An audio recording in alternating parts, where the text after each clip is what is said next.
Isang mapagpalang gabi pong muli sa ating lahat, mga taga-subaybay po namin tagapakinig. Muli, ngayong gabi ay tayo po ay muling mag-aaral ng salita po ng Panginoon. At salamat po sa Diyos muli. No? Tayo po muling nagpapasalamat sa Diyos dahil tayo binigyan ng pribilehiyo upang muling makapag-aral ng salita po ng Diyos. At biyaya po ng Diyos sa atin, bagaman tayo po ay mayroong sinasaba ng mga pandemya na nararanasan, pero salamat po na ang salita po ng Diyos ay hindi po natatanikalaan. At tayo po ay muling mag-aaral ng salita po ng Diyos. So ngayong gabi ay muli niyo po akong samahan upang ating pong muling pag-aralan ng salita po ng Diyos. At kayo po ay patuloy na sumubaybay diyan sa atin pong sa inyo pong kinalulugaran upang atin pong muling pagsama-samahang pag-aralan ang salita po ng Diyos. So ngayong gabi ay muli ang atin pong pag-aaralan ay yun pa rin po ang ating topic, paglagong buhay espiritual. So masarap na tayo po ay lumalago sa ating pong buhay pananampalataya. Kumbaga ay sabi nga, bilang tayo isang tao, ay hindi tayo nananatili dun sa ating pong batang kaisipan. Tayo po ay pagka tayo po yung tumatanda, lumalaki, tayo po ay nagbabago din ang ating pong pananaw sa buhay. Lahat po yung nagbabago. Pero pagka tayo po ay bilang isang Kristiyano ay hindi po gumawa ng kalooban ng Diyos, tayo po ay kumbaga ay Kristiyano nga lang pero hindi tayo lumalago. At lumalago man ay napakabagal. Pero ito pong ating pinag-aaralan ngayong gabi, ito po yung isa sa paraan upang makatulong sa atin na tayo po ay lumago sa ating buhay pananampalataya. At kayo po ay matamang sumubaybay diyan ngayong gabi upang tayo po ay mag-aral ng salita po ng Diyos. So, akan ho munang babasahin yung ating topic sa Acts chapter 20, verse 19 to 24. Yan po yung ating pag-aaralan. Sabi po ng talata, na ako'y naglilingkod sa Panginoon ng buong pagpapakumbaba ng isip at ng mga luha at ng mga pagsubok na dumarating sa akin dahil sa mga pagbakay ng mga Hudyo. Kung paanong hindi ko ikinait na ipahayag sa inyo ang anumang bagay na mapapakinabangan at hayag na ito itinuro sa inyo at sa mga bagay at sa mga bahay-bahay na sinasaksihan ko sa mga Hudyo at gayon din sa mga Griego ang pagsisisi sa Diyos at ang pananampalataya sa ating Panginoong Hesukristo. Sabi po diyan, at ngayon narito ako na natatali sa Espiritu ay pasa sa Jerusalem na hindi nalalaman ang mga bagay na mangyayari sa akin doon. Maliban ang pinatutuhanan sa akin ng Espiritu Santo sa bawat bayan na sinasabing ang mga tanikala at mga kapighatian ay nagsisiantay sa akin. Verse 24, datapwat hindi ko minamahal ang aking buhay na waring sa akin ay mahalaga. Maganap ko lamang ang aking katungkulan at ministeryong tinanggap ko sa Panginoong Hesus na magpatotoo ng ebanghelyo ng biyaya ng Diyos. So yun po yung sabi ng Bible, na magpatotoo ng ministeryo na magpatotoo ng ebanghelyo ng biyaya ng Diyos. So yun po yung mga talataan na ating pong pag-aaralan ngayong gabi. So tayo po muna manalangin sa ating pong pag-uumpisa. Aming Diyos, muli salamat po sa inyo pong biyaya. Salamat pong muli sa inyo pong kabutihan at walang sawang pag-ibig sa amin na inyo pong iniibig. Tunay na wala pong katulad ang inyo pong pag-ibig. Walang katulad ang inyo pong kabutihan sa amin. Salamat po kayo ng Diyos na kayo po ay gumawa para sa amin. Kayo po ang gumawa ng aming kaligtasan. Kayo po ang gumawa na kami makakilala sa inyo. Lahat ay kayo po ang gumawa.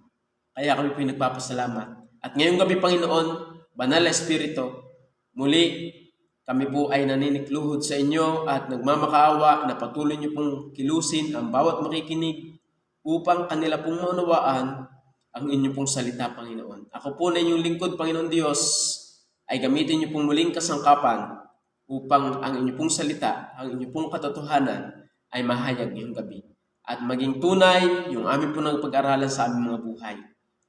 Patawarin niyo po kami sa aming mga kasalanan ng inyong pong nasumpungan, na ito po ang dahilan kung bakit kami po ay nagiging matabang sa paglilingkod po sa inyo. Nawa po ng Diyos ay kayo po Banal na Espiritu ang kumontrol ng mga buhay upang magawa po namin ang inyong pong kalooban. Pagpalain niyo po nawa ang gabing ito sa ang aming pong pag-uusapan. Nawa po ng Diyos ay kayo po sumama sa amin ngayong gabi. Ilagay niyo po ako sa inyong likuran at kayo po magsalita ngayong gabi, Panginoon. Gamitin niyo po ang kasangkapan upang may pahayag ng inyong salita. Pagpalain niyo po naman ang bawat isa at inaangkin po namin ang katagumpayan ng gawain ito sa pangalan ng Panginoon Jesus na aming tagapagligtas. Amen. So magandang gabi po. So salamat po sa Diyos at tayo po ay muling mag-aaral ng salita po ng Panginoon. So, ang ating po muling pag-aaralan ay yun pa rin. Paglagong buhay espiritual sa pamamagitan ng palagiang pagpapatotoo. So, yun po. Kung gusto niyo po talagang lumago sa inyong buhay pananampalataya, isa sa utos ng Diyos, isa sa pinagagawa ng Diyos sa atin, na kanyang kalooban ay yung tayo po ay palagi ang magpatotoo sa kanyang pangalan. At atin po ay sasabihin sa mga tao ay hindi po yung ating sarili. Kaya nga po yung ating napag-aralan ng nakaraan. So kaya natin yun magagawa yung dahil ng Banal na Espiritu na nasa sa atin. Dahil hindi po natin aasahan yung mga walang Espiritu ng Diyos na ipahayag ang Diyos mismo. So yung Ebanghelyo. Kaya nga ang iba laban pa diyan ang iba ho ay laban pa sa Ebanghelyo. At yun po yung kumbagay katotohanan na ang makakapagpahayag lamang talaga ng salita ng Diyos, ito yung may Espiritu ng Diyos. Kaya mga minamahal po naming taga-subaybay, taga-pakinig, yun po yung katotohanan. At yun po yung ang magtutulak pa rin sa atin na tayo magpahayag ng magpatotoo palagi, mag-share ng Word of God is yung ating natamong kaligtasan. Di ba? Kung kayo po iligtas at naligtas kayo sa parusa ng Diyos, sa kamatayan, sa impyerno, so ipahayag ninyo sa mga tao yung inyong natamong kaligtasan, yung mabuting balita na inyo pong natanggap sa inyong buhay. At yun po si Jesus Christ. Yun po yung ating ipapahayag sa mga tao. So, yung kaligtasan mo, yun ang magtutulak sa iyo upang maibahagi yung upang lagi ka magpatotoo, upang maibahagi mo si Kristo. At pang-apat po, yung submissive heart. Yung mapagpasakop. Yung mapagpasakop na puso. Dahil hindi po pwede kung ikaw ay mapagmataas at hindi mapagpasakop sa Diyos, malabo na ikaw ay sumunod sa Diyos. Diba? Yun po yun. Kahit sa mga anak, sa mga magulang, pagka yung magulang ay hindi mapagpasakop sa magulang, lagi na lang ang ungol, ang mapaparinig na magulang doon sa anak. Lagi na lang kamot sa ulo ang makikita ng magulang doon sa anak dahil hindi submissive. Kapag uutusan, mataas pa ang tuhod sa balikat dahil nga na hindi mapagpasakop. So, ganun din po. Pag kayo po ay Kristiyano na, bilang isang Kristiyano, yung mapagpakumbabang loob, yun yung isa sa bunga ng Banal na Espiritu at dapat yun ang kumbaga po ay mangyari sa atin. At magagawa po natin yung kalooban ng Diyos. At pang-apat, yun po pinag-aralan natin nung Monday is sensitive heart. So, ang panawagan po ng Diyos ay go and preach the gospel, teach all nations. So, kung ikaw ay sensitibo doon sa panawagan ng Diyos, sa utos ng Diyos sa atin, mga minamahal, ay malay ka doon sa pinagagawa ng Diyos. So, ang hindi lang malay ay yung hindi sensitibo. So, bakit ka magiging sensitibo? Dahil ang puso mo ay binago ng Diyos.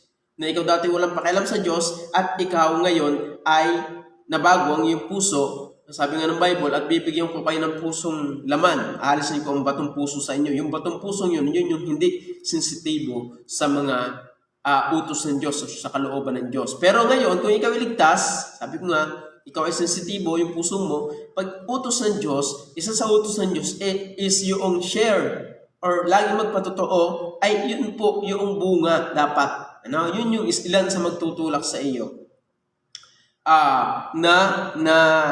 Magpahayag ng salita ng Diyos. So ngayong gabi ay tayo naman po ay muling tutunghay sa Acts chapter 20. So sa tagpo pong ito, akan muna pong lilinawin, ito po yung tagpong ito ay dini po si Apostol Pablo. Si Apostol Pablo. Siya po ay malapit ng kumbaga po ay sentensyahan dito. Siya po ay, pero po siya ay nangangaral pa ng salita po ng Diyos. Siya ay umuli. At din po sa tagpo ng verse 19, dito po yung, ang sabi po diyan, at ako'y naglilingkod sa Panginoon ng buong pagpapakumbaba ng isip at ng luha at ng mga pagsubok na dumarating sa akin dahil sa mga pagbakay ng mga Hudyo. Alam niyo po, si Apostle Paul po, ay nung siya po naglilingkod sa Diyos, hindi yung po niya alintana yung mga pagsubok na dumarating sa kanyang buhay, mga minamahal. Why? Dahil unang katotohanan kung bakit ganoon si Apostle Paul, dahil siya talaga ay ligtas. Dahil may utos ang Diyos sa atin, sabi ko nga, pagka ikay ligtas at may utos ang Diyos sa iyo, hindi maaaring hindi mo gawin yun. Katulad ni Apostle Peter, na sabi nga sa chapter 4, verse 18, at sila tinawag, verse 19, datapwat si Pedro at si Juan ay nagsasagot at nagsipagsabi sa kanila, kung katwiran sa paningin ng Diyos na makinig muna sa inyo ay inyong hatulan, sapagkat hindi mangyayaring di namin salitain ang mga bagay na aming nakakita at nangarinig. So, yung espiritu ni Apostle Paul ay kagaya ng espiritu ni na Apostle Peter and Apostle John, mga minamahal. At kung ikaw ay ligtas, kung tayo po ay ligtas, dapat ganun din yung ating espiritu. Nabagaman si Apostle Paul dito, si Apostol Pablo, ay merong mga pagbabakay ng mga Hudyo, ultimong Hudyo, galit, dahil si Apostol Pablo po ay Hudyo, galing sa angkan ng Benjamin, Hebreo sa mga Hebreo, sabi po ng talata, but nung siya nakakilala sa Panginoon, nabago yung kanyang buhay. Dahil si Apostol Pablo po, siya po yung mang-uusig ng iglesia dati, ng iglesia ng Diyos. Nasabi po ng chapter 9 ng Acts, tinan niyo po, Acts chapter 9, dito po si Apostol Pablo nakakilala sa Diyos. Datapwat si Saulo, hindi pa ho Apostol Pablo. Ang pangalan po niya ay Saulo. Datapwat si Saulo na sumisilakbo pa ng mga pagbabanta at pagpatay laban sa mga alagad ng Panginoon. Tingnan niyo po, si Apostol Pablo ngayon, si Saulo, ay siya po yung nag-uusig ng iglesia. Actually, siya po ang isa sa nagpakana kung bakit pinatay si Stephen, pinatay sa bato. Sinulsulan niya yung mga tao upang batuhin si Stephen. Namatay si Stephen sa bato.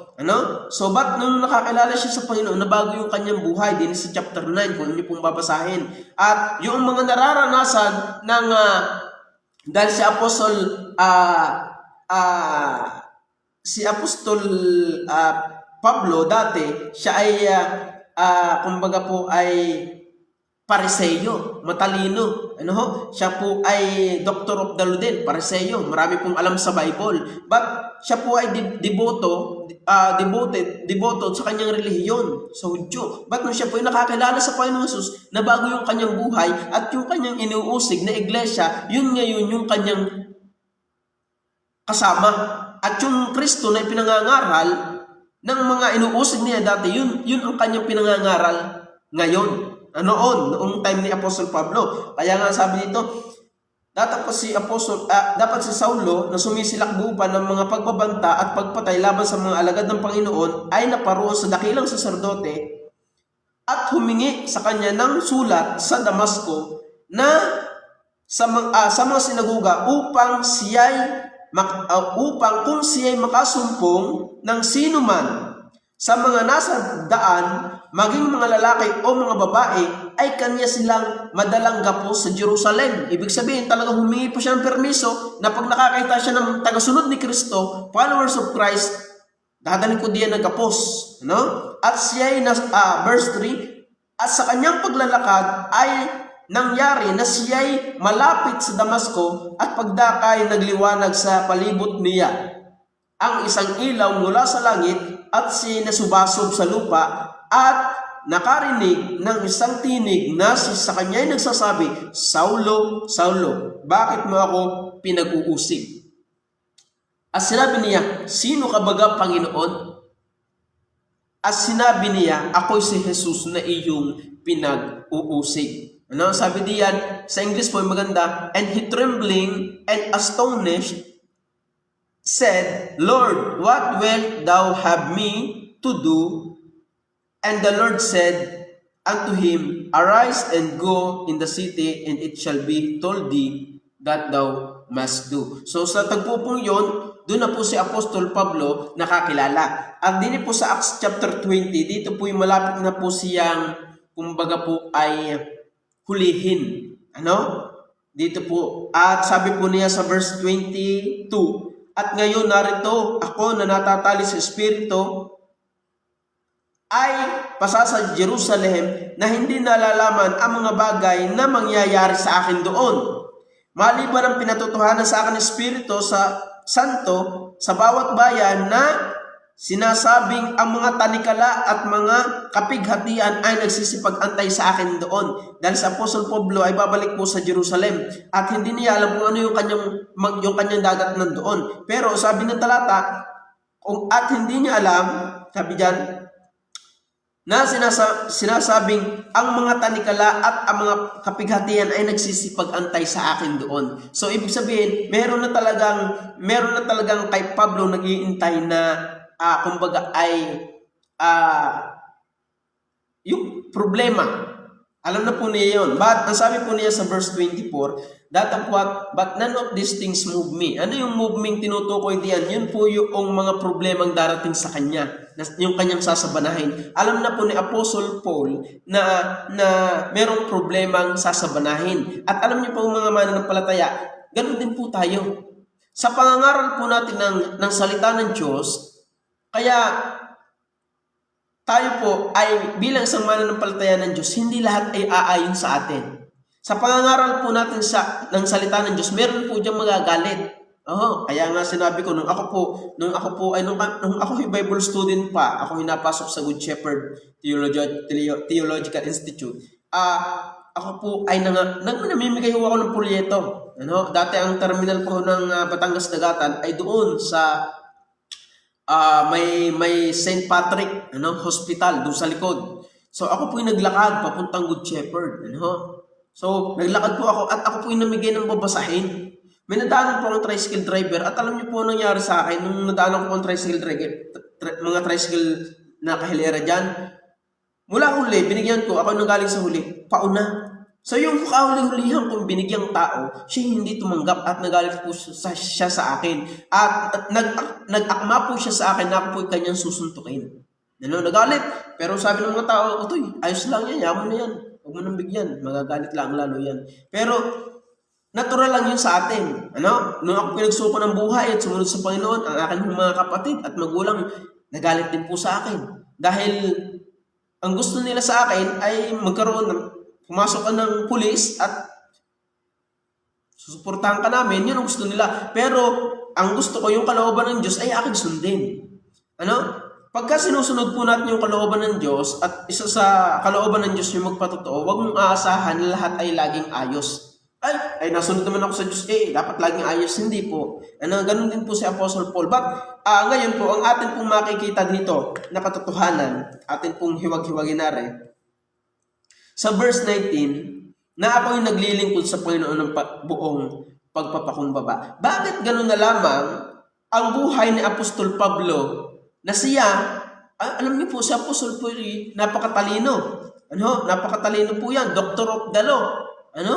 Sabi nga ng talata, Hebreo sa mga Hebreo, tungkol sa kautusan ay Pariseo. Napakatalino po ni Apostle Paul. But, hindi niya yun, kumbaga po ay inaring siya'y magaling, kundi ano yung makikita natin dito na sa buhay ni Apostle Paul dito, sa pamagitan ng biyaya ng Diyos na siya'y kinilos at naligtas. Una, bakit niya nagagawa na sa kabila ng kahirapan, pagsubok na dumarating sa kanyang buhay, ay nagagawa pa rin niya na sumunod sa Diyos? Una, ito yung makikita natin. At ako'y naglilingkod sa Panginoon, serving the Lord with all humility of mind. Una natin makikita yung servant, his servanthood. Yung kanyang pagiging lingkod ng Diyos. So isang bagay na kaya tayo makakagawa ng kalooban ng Diyos, na kaya tayo makakasunod sa Diyos, mga minamahal, is dapat makita natin na tayo ay lingkod lamang ng Diyos. Na tayo ay, kumbaga ay iniligtas ng Diyos para ipangaral yung mabuting balita sa mga tao. Alam niyo po, kaya naman ang isang trabaho ay hindi, ang tao ay hindi gumagaling sa isang trabaho dahil feeling niya yan hindi siya lingkod, hindi siya servant. So, kaya, alam niyo po, sabi po dito, na ako'y serving the Lord with all humility of mind. So makikita po natin dito dapat tayo bilang isang mananampalataya ng Diyos, para magawa natin yung isang bagay na pinagagawa ng Diyos, dapat yung makita natin na tayo lingkod lamang ng Diyos. Alam niyo po, sa mga Hudyo, wala hong kapangyarihan ang alipin or yung lingkod na magpasya sa kanyang sarili. Kung saan ka dalhin ng amo mo, kung saan ka dalhin ng iyong na nakabili sa iyo, dahil sa Hudyo po ang kanila pong ay binibili po yung mga alipin, at pag ikinabili, wala ka ng karapatan sa iyong sarili, kundi ang may karapatan sa sarili mo ay ang bumili sa iyo. So kaya kung saan ka dalhin ng iyong kung ano yung pagawa sa iyo ng iyong amo, gagawin mo yun.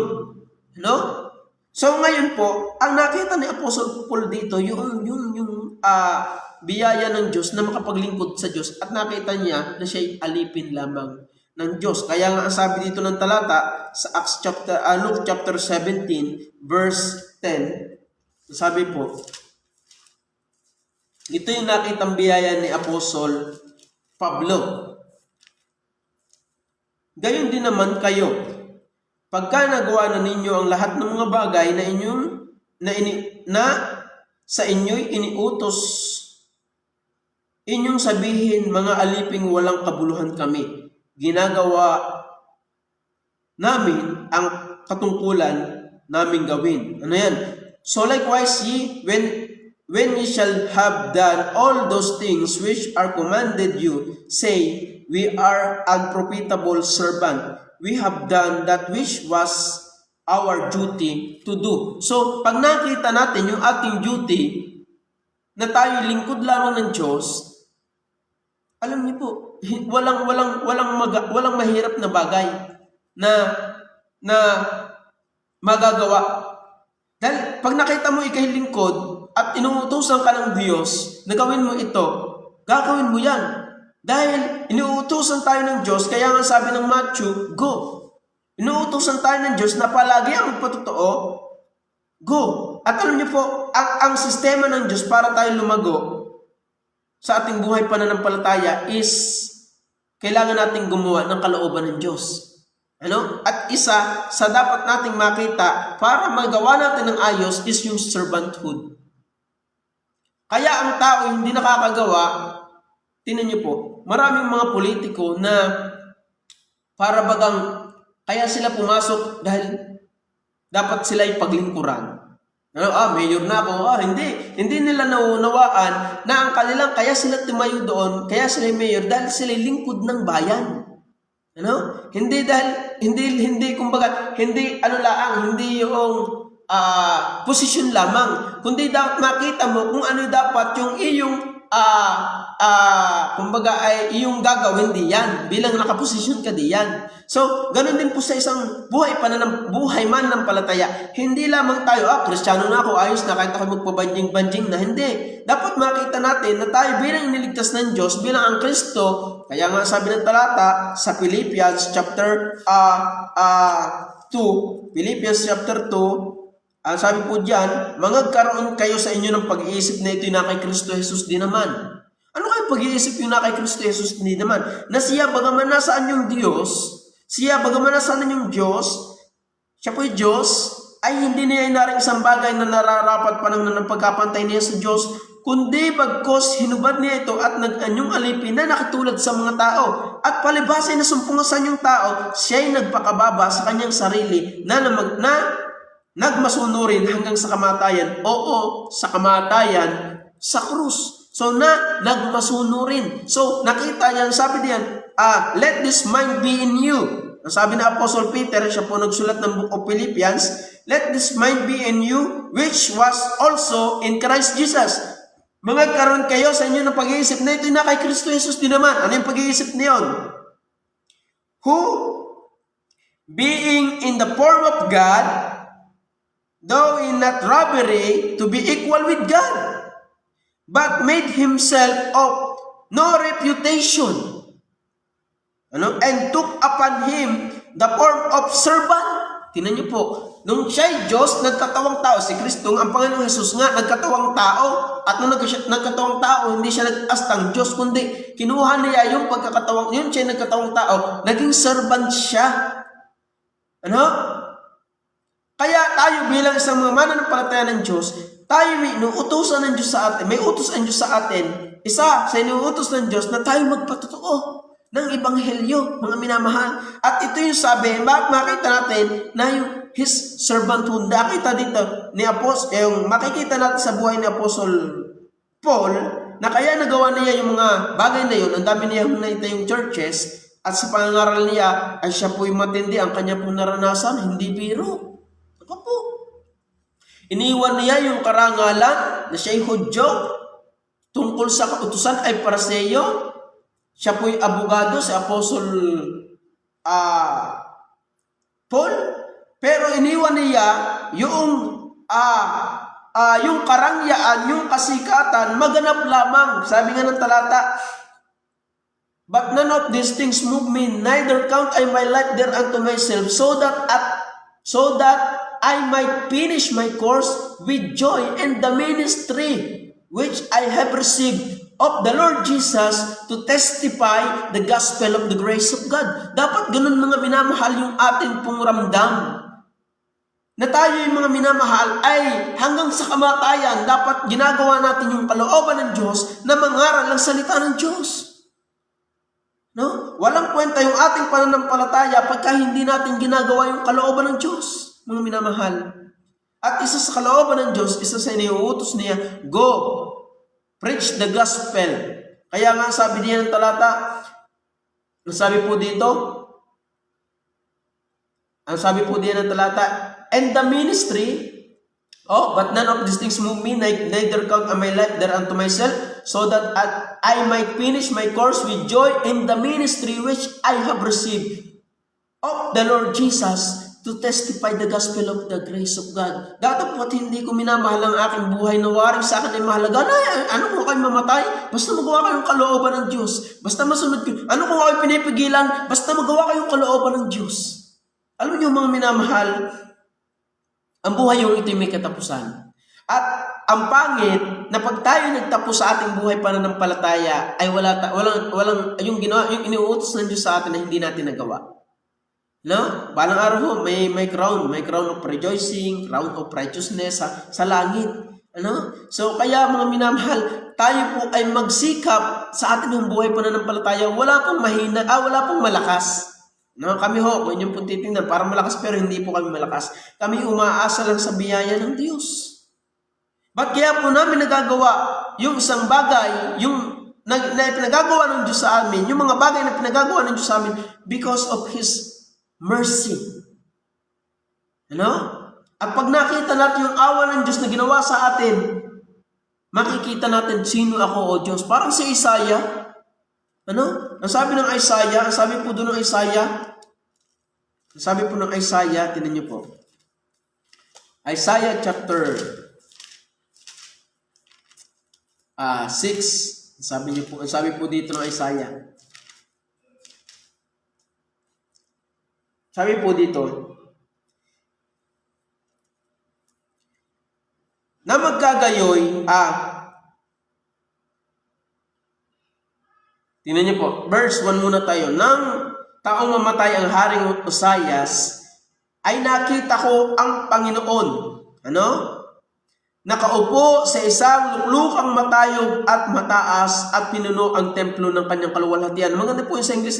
In the year of the King Uzzias died, I saw the Lord sitting upon the throne, high lifted up, and his train filled the temple. Alam niyo po yung train, yung laylayan, yung po yung nakita na Isaiah. Ano po? Ang sabi po dyan? At sa itaas niya ay nakatayo ang serapim. Bawat isa ay may 6 na pakpak na may 2 na nagsisitakip ng kanyang mga muka at may 2 na nagsisitakip ng kanyang mga paa at may 2 na naglilipad sa kanya. At nagsisigaw ang isa at nagsasabi, banal, banal, banal ang Panginoon ng mga hukbo. Tingnan niyo po kung gaano kadakila ang Diyos. Ultimong ang mga anghel, walang kasalanan, hindi makatingin sa presensya ng Diyos. Verse 4, at ang mga patibayan ng mga pintuan ay nakilos sa tinig ng sumisigaw at ang bahay ay napuno ng usok. Nang magkagayoy sinabi ko sa aba ko, sapagkat ako'y napahamak, sapagkat ako'y lalaking may maruming mga labi at ako'y tumatahan sa gitna ng mga bayan na may maruming mga labi, sapagkat nakita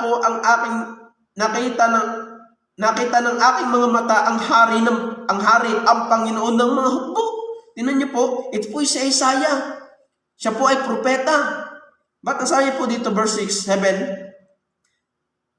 At hinipo niya, verse 6, na magkagayon inilipad ako ng isa sa mga serapin na may baga sa kanyang kamay na kanyang kinuha ng mga pang-ipit mula sa dambana. Verse 8 na po tayo. Sabi po dito, at sinabi ko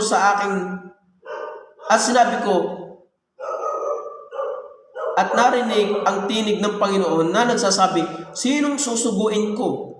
At sinong yayaon sa ganang akin na magkagayoy? Sinabi ko, narito ako, suguin mo ako. Tingnan niyo po, pagka alam mo kung sino yung nag-uutos sa iyo, pagka alam mo kung sino yung nag-uutos sa iyo, na ipangaral ang salita ng Diyos, kung sino yung Diyos na yun na iyong ipapangaral, wala ka nang iimik. Narito ako, Panginoon, suguin mo ako. So dapat makita natin, kaya isa na iniuutos ng Diyos sa atin, na makita natin yung katulad ng nakita natin sa buhay ni Apostle Paul, his servanthood, yung kanyang pagiging mababa, pagiging alipin, dapat makita natin yun upang magawa natin yung kalooban ng Diyos. Kaya sabi po ng talata, serving the Lord with all humility of mind. Matalino sa Apostle Paul. Ba't ang sabi niya, serving the Lord. Ako yung servant ng Diyos with humility. Serving the Lord with all humility of mind. So, mga minamahal po namin taga-subaybay, taga-panig, yun po yung sabi ng Biblia. So, kaya magagawa po natin yung palagi ang magpatotoo, ay dapat makita muna natin yung ating pagiging lingkod ng Diyos. Dahil tinan niyo po, kaya pagka may ministry sa simbahan, hindi magawa, dahil ang tingin niya sa kanyang sarili, hindi ako bagay dyan. Maglilimot ng basura, hindi ako bagay dyan. Hindi ako bagay dyan. Kaya hindi ayos ang trabaho, hindi ako bagay dito yan. Dumi, magmamap ng CR. Dahil hindi mo nakikita kung sino ko sa harapan ng Diyos. Tayo makasalanan na pinatawad lamang ng Diyos. At pag nakita mo sa iyong sarili na ikay makasalanan at pinatawad ka ng Diyos, mga minamahal, wala ka nang iimik, ako'y lingkod ng Panginoon. Kaya nga sabi doon talata sa Luke, dapat ito yung ating makita at maramdaman sa ating sarili.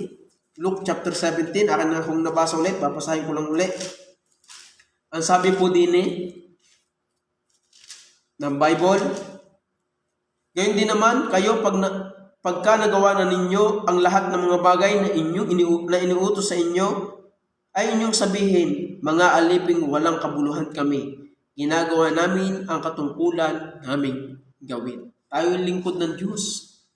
Bagaman tayo son of God, adopted son of God, tayo nga'y mga anak ng Diyos, but in reality, tayo nandini pa sa lupa. May iniuutos ng Diyos sa atin. At madali ng utusan yung anak ng Diyos na may Espiritu ng Diyos, kaya niya nagagawa yun dahil siya may Espiritu ng Diyos. Kaya nga sabi ng talata dito, at ngayon narito ako na natatahal sa Espiritu. Kaya mga minamahal, isang makikita natin katotohanan na dapat natin makita yung dito sa buhay ni Apostle Paul ay pinararating sa atin yung servanthood. His servanthood. Kaya madali na mangaral ng salita ng Diyos dahil ako'y naligtas lang din biyaya ng Diyos, kinahabagan niya, dating alipin ng kasalanan, ngayon alipin na ng Diyos, biyaya yun. Kaya share, lagi ka magpatotoo ng salita ng Diyos. Kaya mga minamahal, yun po yung pinapaabot sa atin katotohanan ng salita ng Diyos, na ako'y naglilingkod sa Panginoon ng buong pagpapakumbaba ng isip. No? Dahil kaya saan ganun gagaling pag mataas isip? Yabang. Kaya hindi ka hindi makasunod doon sa nangangaral, wala naman yung pinag-aralan, di ba? Ako may pinag-aralan. Yan. Di ka? Kaya hindi tayo makasunod. But, sabi ni Apostle Paul, kaya siya naglilingkod with all humility of mind. Sabi niya, serving the Lord with all humility of mind. Sino ka tatalino pa sa Diyos? Kaya siya nakasunod. Walang alintana. Hindi niya alintana yung mga persecution, yung mga dumarating sa kanyang problema. Hindi niya alintana dahil siya lingkod lamang ng Diyos. Ano? Siya lingkod ng Diyos. Dahil na-realize niya na ako nga dati ay matapang doon sa aking kinamulatang relihiyon. Inuusig kong ang iglesia ng Diyos. Ba'y ngayon pa ako nakakilala sa Diyos? Ano? Kaya ngayon po tayo po'y tumapang. Dati nga tayo ay matapang sa mali. Tayo hindi tumapang ngayon sa katotohanan. Ano? So, mga ngaral po tayo ng salita ng Diyos. At hindi po tayo pinalalago ng Diyos. Ano? Sabi nga ng Bible, yung idea na doon ka pinalalago ng Diyos na hindi mo napapansin. Ano? Ibig sabihin ko po, kapag tayo ay pababa ng pababa, doon naman tayo itinataas ng Diyos. Pag tingin mo sa iyong sarili, ako walang kabuluhan, pero yung pala, ang tingin, maraming tao nakakapuna sa iyo ng iyong spiritual life ay ayos. Ano? So yun po. Dapat makita po natin yun. Like Apostle Paul, his servanthood, yung kanyang pagiging lingkod. Ano? Pandalawa, number 2, his sincereness or sincerity to share the gospel. Isa din pong kailangan, para magawa natin yung kalooban ng Diyos, yung sinseridad mo sa yung ginagampan ng ministeryo. Hindi ningas kugon. Ano? Meron kasi, ang ugali kasi ng Pilipino, ningas kugon. Ano? Kaya nasabi po niya yung verse, nasabi po diyan, ito, verse 19 to 20. Na ako'y naglilingkod sa Panginoon ng buong pagpapakumbaba ng isip at ng mga luha at ng mga pagsubok na dumarating sa akin dahil sa mga pagbabakay ng mga Hudyo, ng kanyang kapwa-Hudyo niya, kung paanong hindi ko ikinait na ipahayag sa inyo ang anumang bagay na papakinabangin. Tingnan niyo po. Kaya yung kung ating i-share sa tao mabuting balita, ito yung papakinabangan ng maraming tao. Kaya sabi ng Apostle Paul, bagaman may pagsubok, hindi ko yun alintana dahil ito yung pag-asa ng tao Ito yung pakinabang ng tao. Yung ebanghelyo, si Kristo. Kaya sabi ng talata, kung paano hindi ko ikinait, bagaman ako nahihirapan, hindi ko ikinait sa inyo na ipahayag sa inyo ang anumang bagay na papakinabangin at hayag na itinuturo sa inyo at sa mga bahay-bahay. Verse 20, na sinasaksihan ko sa mga Hudyo at gayon din naman sa mga Griego ang pagsisisi sa Diyos at ang pananampalataya sa ating Panginoong Hesukristo. Yung sincerity, yung sinceridad niya. Kaya sabi niya sa verse 24, but none of these things move me. Ang dami yung persecution sa kanya. Una, persecution sa kanya ay chapter 16 ng Acts. Sabi po diyan, tingnan po natin. Chapter 16, verse 20. Ano po sabi? At nang maiharap na sila sa mga hukom ay sinabi nila, ang mga lalaking ito ay palibhasa yung mga Hudyo ay nagsisipag panggulong totoo sa ating bayan. Sina Apostol Paul yan. At naghahayag ng mga kaugaliang hindi matuwid nating tanggapin o gawin. Palibhasa'y tayo Romano. Ano?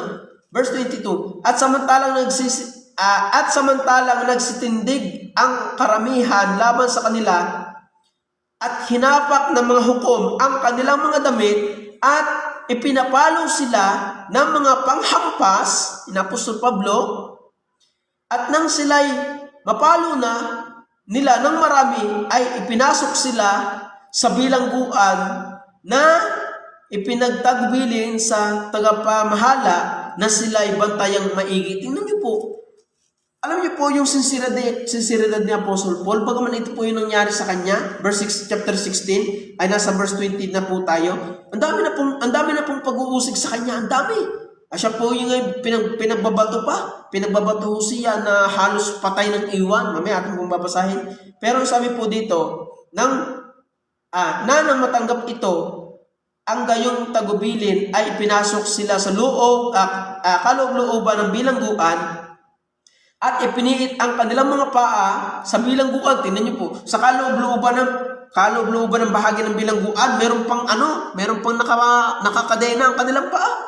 But tingnan niyo po, datapot ng maghahating gabi na si Pablo at si Silas ay nagsipanalangin at nagsiawit ng mga himno at sa Diyos, at sila ay pinakinggan ng mga bilanggo. At kaginsa-ginsay nagkaroon ng isang malakas na lindol, anupat uga ang mga patibayan ng bahay bilangguan. At pagdakay nangabuksan ang lahat ng mga pinto at nangakalas ang mga gapos ng bawat isa. Tingnan niyo po ang tindi ng pananampalataya ni Apostle Paul. Kaya yung sinseridad natin, yun yung magpapakita ng ating pananampalatayang totoo sa Diyos. Maraming tao ang magtataka kung bakit, ang taong talagang ay talagang buhay ng taong kitang-kita ang Diyos sa kanyang buhay. Ay, si Apostle Paul po yung kanyang sinseridad sa paglilingkod sa Diyos. Yung kanyang pangangaral, kahit siya'y binilanggo, nakaawit pa ng salmo at himno. Tayo kaya, pag ibinilanggo sa pangangaral ng salita ng Diyos, tayo kaya makaawit pa o susumpain mo ng Diyos. Mahigay ako nakapangaral pa. Yung paligar nito din naman ang mangyayari. No? Huwag kong ganun. Palalaguin tayo ng Diyos pagka ginagawa po natin yung kanyang kalooban. Ano? At sabi ng verse 27, hanggang 31 po ito ang babasahin. At ang tagapamahala palibhasa ay nagising sa pagkakatulog, at nang makitang bukas ang mga pinto ng bilangguan ay binunot ang kanyang tabak at magpapakamatay sana, sa pagkaalam na nakatakas na ang mga bilanggo. Datapat sumigaw si Pablo ng malakas na tinig na sinasabi, huwag mong saktan ang iyong sarili, sapagkat nangaririto kaming lahat. At siya'y humingi ng mga ilaw tumakbo sa loob at nanginginig sa takot, ay nagpatirapa sa harapan ni Pablo at ni Silas, at sila'y inilabas at sinabi, mga Ginoo, ano ang kinakailangan kong gawin upang maligtas? Tingnan niyo po, pag tayo sincere sa ating ginagawa, mga minamahal, magulang mo man yan, kapatid mo man yan, inuusig ka man, basta ikay sincere sa iyong ginagawa, sa paglilingkod mo sa Diyos, alam niyo mga minamahal, ang mangyayari sa mga yan, ikaw, magtataka yung mga sa iyo, bakit itong aking anak na ito, itong aking inang ito, ay nabago nga. Talagang paglilingkod Diyos sa Diyos ay ayos. Ang sabi niya yung verse 31, mangyayari po ito. At verse 30, as sila'y nagsilabas at sinabi, mga Ginoo, ano ang kinakailangan kong gawin upang maligtas, upang ako'y maligtas. Tingnan niyo po. Talagang may impluwensya pagka ikaw ay sincero sa iyong ginagawa na magpahayag ng salita ng Diyos, may impluwensya ka sa tao. At ikaw mismo sa iyong sarili lumalago. Ano? Kaya yun po yung sabi ng Diyos, go. paglagong buhay spiritual sa pamamagitan ng palagi ang pagpapatotoo. Kaya mga minamahal, yun po At sabi dito, at kanilang sinabi, manampalataya ka sa Panginoong Hesus at maliligtas ka, ikaw at ang iyong sambahayan. Kaya ang sarap po tayo po ay ang ramdam natin sa ating sarili lingkod ng Diyos. At sa pagiging lingkod mong, pag-aramdam mo ikilingkod ng Diyos at ginagawa mo yung kalooban ng Diyos, at ikay sincero, doon ka pinalalago ng Diyos. Makikita ng taong nakapaligid sa iyong sa iyong lugar, makikita ng tao ang buhay mo na naglilingkod sa Diyos. Kaya mga minamahal, ang utos po ng Diyos sa atin, go and preach the gospel, teach all nation. Mga minamahal, yun po yung utos ng Diyos. Kaya yan po sabi ng Bible At sila inilabas at sinabi, mga Ginoo, ano ang kinakailangan kong gawin upang maligtas? Yung pinuno ng gwardiya, inaligtas dahil mo. Dahil yung iyong kasinsiruhan sa paglilingkod na ikinangangaral sa salita ng Diyos, and yet may persecution na dumarating sa iyong buhay, may pagsubok na dumarating sa iyong buhay, and yet hindi ka natinag at patuloy ka sa paglilingkod sa Diyos, ay maliligtas ang iyong sambahayan. At even yung mga taong nakakakita sa iyo, magtataka, talagang taong niya na bago ang buhay. Yun po yung biyaya na dapat nating makita. Una, yung his servanthood ni Apostle Paul, makikita natin yung sa kanyang buhay, his servanthood. Pandalawa, his sincereness to serve, to share the gospel. Pantatlo, verse 20. Ang sabi po dito ng Bible, but none of these things move me, neither count I my life thereunto myself, so that I might finish my course with joy, and the ministry which I have received of the Lord Jesus to testify the gospel of the grace of God. Pantatlong makikita natin dito yung privilege. Nakita ni Apostle Paul na privilege ang maglingkod sa Diyos. Alam niyo po, sa paglilingkod sa Pangulo, hindi ho basta-basta yan. Meron pa yung mga training pag ikaw ay PSG. PSG. Pagka ikaw ay yung ng Pangulo, yung kasasamang gwardiya lagi. Personal security group. Hindi yan basta makakapasok ka. Meron diyang screening na mangyayari. At privilege na makapaglingkod sa Pangulo. Yung ikaw ay makapaglingkod lamang yung ikaw ay tawagin ng mayor, pangalan mo, talagang parang privilege tawagin ang pangalan mo. But alam niyo po, sino ba ang ating pinaglilingkuran? Ito po ang pinaglilingkuran. Ang pinaglilingkuran po natin ay yung Diyos ng mga Diyos, Hari ng mga hari, at Panginoon ng mga Panginoon. Ito po yung nakita ni Isaiah sa Isaiah chapter 6, at nakita ko ang Panginoon nakaupo sa luklukang matayog at mataas at pinuno ang templo ng kanyang kaluwalhatian. At nakita ni Isaiah sa aba ko. At nung sinugo sa Isaiah ng Panginoon, sino susuguin ko sa ganang akin, sa ganang amin? Narito ako, Panginoon, suguin mo ako. Dahil pribilehe yung mga minamahal ang maglingkod sa Diyos.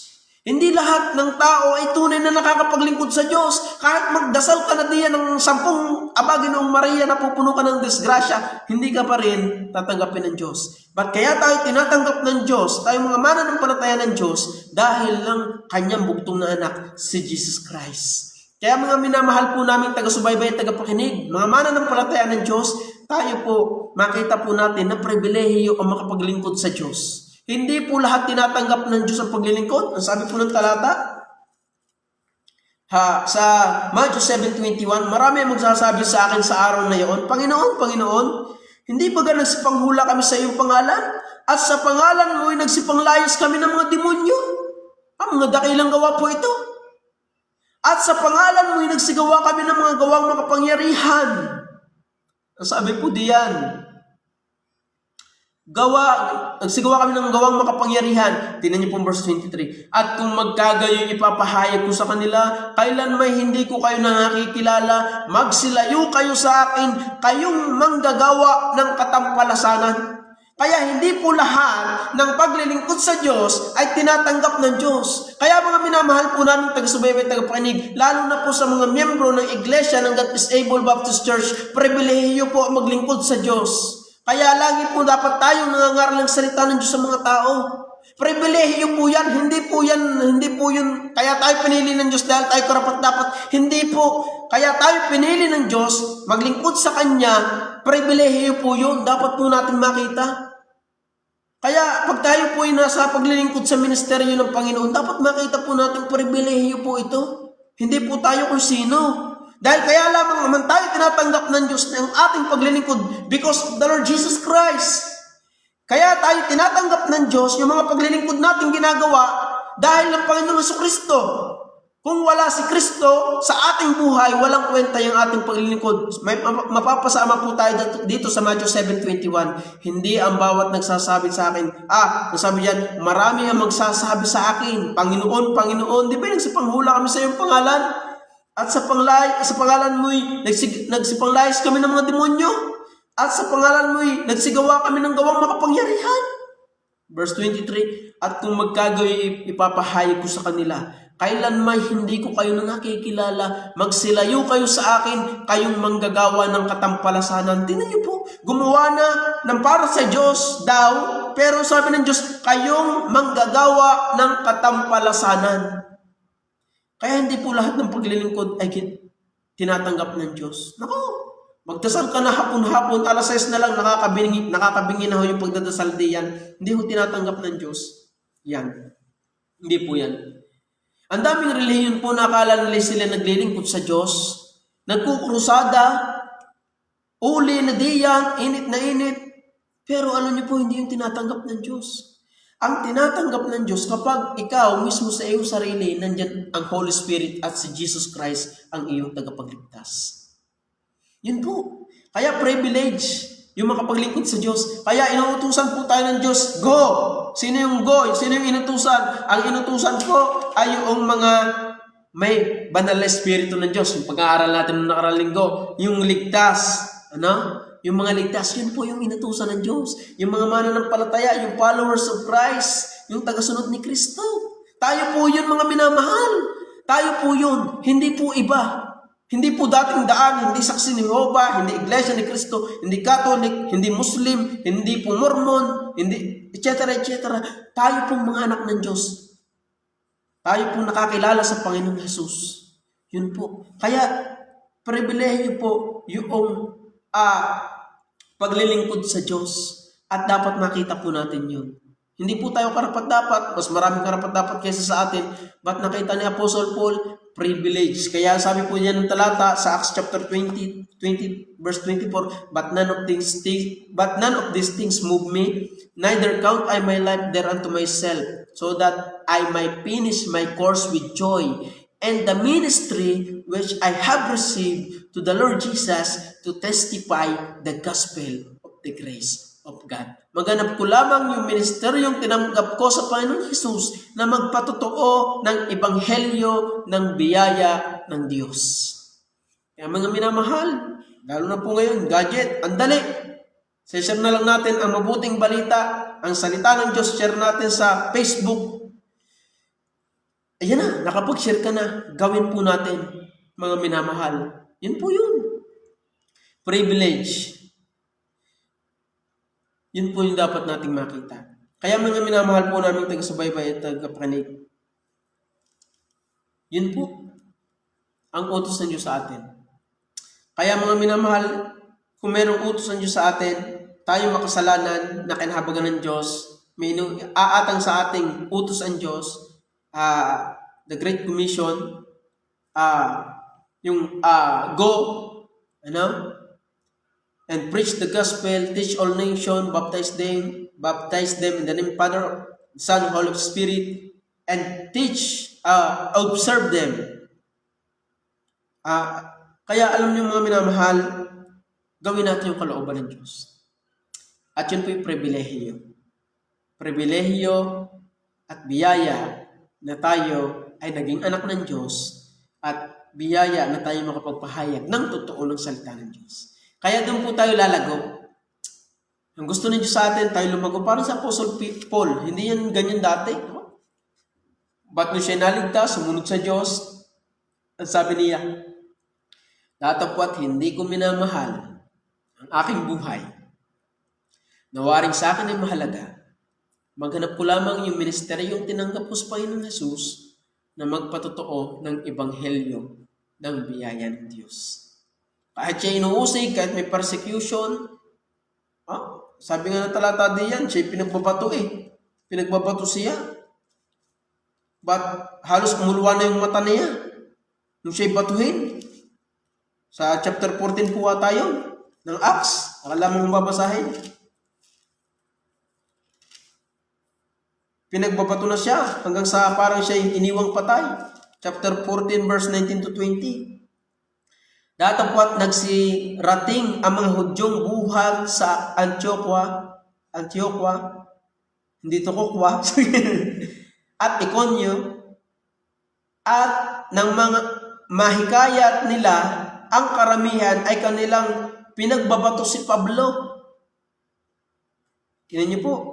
At kinaladkad niya sila sa libis ng bayan na inaakalang siya'y patay na. Tingnan niyo, talagang pinagbabato na akalang patay na, kaya doon kinaladkad. At ang sabi, datapwat samantalang ang mga alagad ay nakatayo sa paligid niya, ay nagtindig siya at pumasok sa bayan, at nang kinabukasan ay umalis siya na kasama ni Bernabe na napasa Derbe. So, nangaral ulit sa Apostle Paul, hindi siya natinag.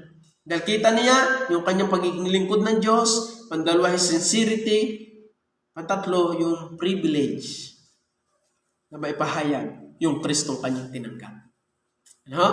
Kaya yun po yung dapat nating makita. Pagka hindi mo yung nakikita sa iyong buhay bilang Kristiyano, malabong ikay magpatutunan ng salita ng Diyos. Naku po, kabigatan lang sa iyo yan. Pagka ikaw ay hindi mo nakikita ikaw ay servant, pagka wala kang sinseridad sa iyong ginagawa, tingnan niyo po, wala. Kabigatan lang sa atin yan. Pagka at ikaw hindi mo nakikitang pribilehyo lamang yung maglingkod. Naku po. Hindi ka magpapatotoo. Ikaw yung Kristiyanong pabigat sa gawain. Hindi nakakatulong. Ang katulungan mo lang sa simbahan, mamuna ng mga nangyayaring hindi maganda. Yan ang abagay, sasabi ko. Yan. Kaya ikaw, ikipanggulo.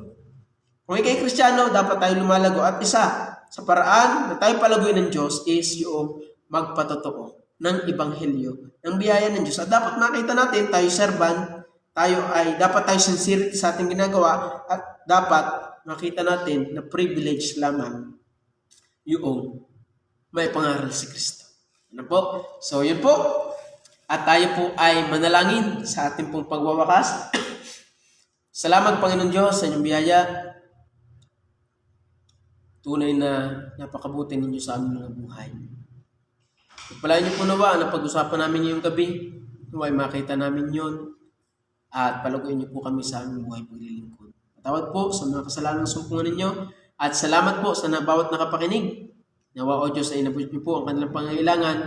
At kayo po ang magpahala sa kanilang mga buhay. Maging ako po na nagsalita. Kapagan niyo po, Panginoon, patuloy. Salamat po. Ang lahat po nito ay amin po samot dalangin sa pangalan ng Panginoong Jesus. Amen. So, salamat po. At bukas po ulit. Kayo po ulit sumabaybay sa ating online Bible study. God bless po sa inyong lahat. Maraming salamat po.